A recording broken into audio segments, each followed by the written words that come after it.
말씀과 함께하는 하나님의 행복의 소리 라온 큐티 시간입니다. 오늘은 시편 112편 1절에서 10절의 말씀을 가지고 함께하기를 원합니다. 시인은 여호와를 경외하는 자들이 누리는 복에 대해서, 그리고 그들의 성품에 대해서, 또한 악인의 결말에 대해서 소개하고 있습니다. 시인은 먼저 초청합니다. 할렐루야, 여호와를 경외하며 그의 계명을 크게 즐거워하는 자는 복이 있도다. 시인은 이제 여호와를 경외하는 자들이 누리는 복에 대해서 우리에게 전해줍니다.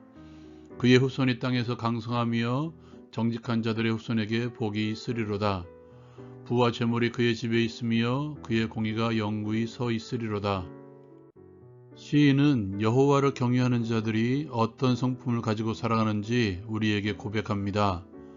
정직한 자들에게는 흑암 중에 빛이 일어나나니 그는 자비롭고 긍휼이 많으며 의로운 이로다. 은혜를 베풀며 꾸어주는 자는 잘 되나니 그 일을 정의로 행하리로다.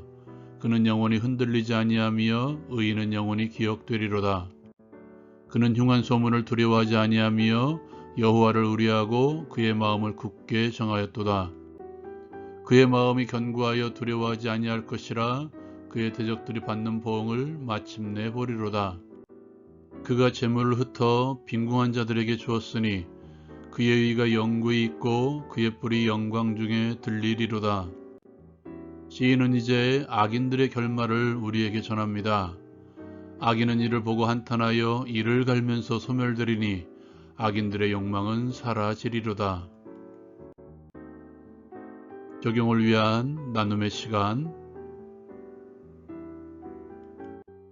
먼저 여러분, 말씀이 즐겁습니까? 말씀을 즐거워하십시오. 오늘 말씀에서도 시인은 먼저 그의 계명을 크게 즐거워하는 자가 복이 있도다라고 선포하며 시작합니다. 하나님의 계명을 즐거워하라고 간접적으로 요청하고 있는 것이죠. 시편의 시작, 시편 1편은 복되도다 하나님의 사람들이 하며 복 있는 사람에 대한 선포로 시작하고 있죠. 복 있는 사람이 해야 될 것은 단 한 가지로 이야기합니다. 오직 여호와의 율법을 즐거워하여 주야로 묵상하는 사람이죠. 여호와의 율법, 하나님의 말씀이 즐거우신가요? 말씀을 읽고 듣는 시간이 즐거우십니까? 어제 주일이었는데요. 즐겁게 설교를 들으셨습니까? 즐겁게 말씀을 전하셨고 가르치셨고 즐겁게 말씀을 듣고 가르침을 받았냐는 것입니다. 또한 즐겁게 말씀을 묵상하는 시간을 가지고 있습니까? 제가 하는 영상이 라온 큐티인 것은 아실 것입니다. 그 의미는 순우리말로 즐거운, 기쁜이라는 의미가 있죠. 즐겁게 말씀을 묵상하는 시간이 되었으면 하는 마음으로 준비하고 있습니다. 저도 개인적으로 이렇게 만들고 나누는 시간이 힘들고 괴로우며 짜증나면 멈출 것을 생각하고 이렇게 진행하고 있습니다. 어떻게 하면 말씀이 즐거울 수 있을까? 너무나 당연한 대답이지만 사랑하면 됩니다. 제가 사랑하는 분들의 설교나 그들의 대담, 그리고 그들이 말하는 말들을 주의 깊게 듣죠.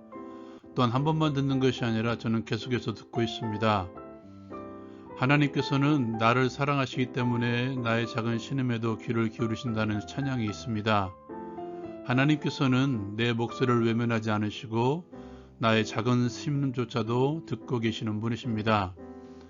그런데 내가 하나님을 사랑한다고 하면서 하나님의 말씀에 귀를 기울여 듣지 않는다면 그것은 사랑하는 것이 아니죠. 사랑하면 먼저 귀부터 들이댑니다. 그것이 사랑이죠. 그렇게 사랑하면 하나님의 말씀이 즐거울 수밖에 없습니다. 또한 나를 사랑하셔서 주신 말씀이기 때문에 말씀 안에 하나님께서 우리에게 주시고자 하는 사랑의 풍성함이 있다는 것이죠. 사랑하면 이것을 볼 수 있습니다. 사랑하면 말씀 가운데 있는 이 풍성함을 체험할 수가 있습니다.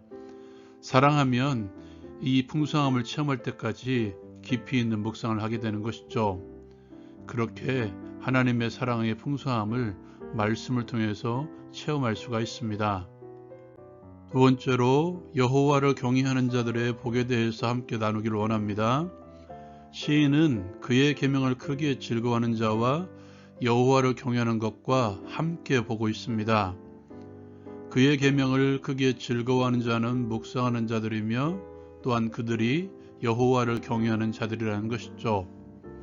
시인은 오늘 말씀에서 여호와를 경외하는 자들의 복에 대해서 말씀하면서 여호와를 경외하는 것이 무엇인지 우리에게 들려주고 있습니다.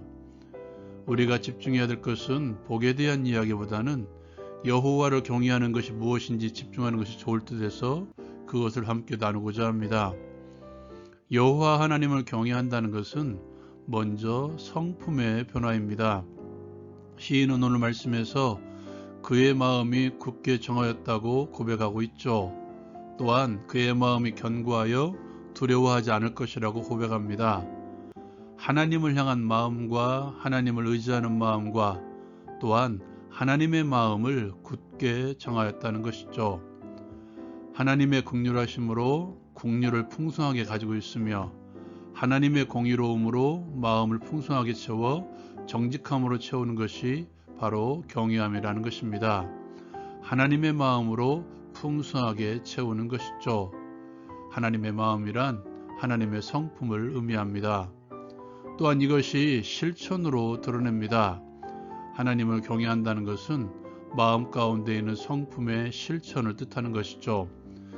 자비와 긍휼의 마음으로 재물을 흩어 빈궁한 자들에게 주고 흑암 중에서 정직함을 드러내며 빛을 비추어 주며 하나님의 공의로움으로 이 땅에 영구히 드러내는 자들, 하나님의 마음, 하나님의 성품을 실천하는데 사람들의 비방과 흉한 소문에도 흔들리지 않도록 하나님만을 의뢰하며 실천하며 나아가는 자들이죠.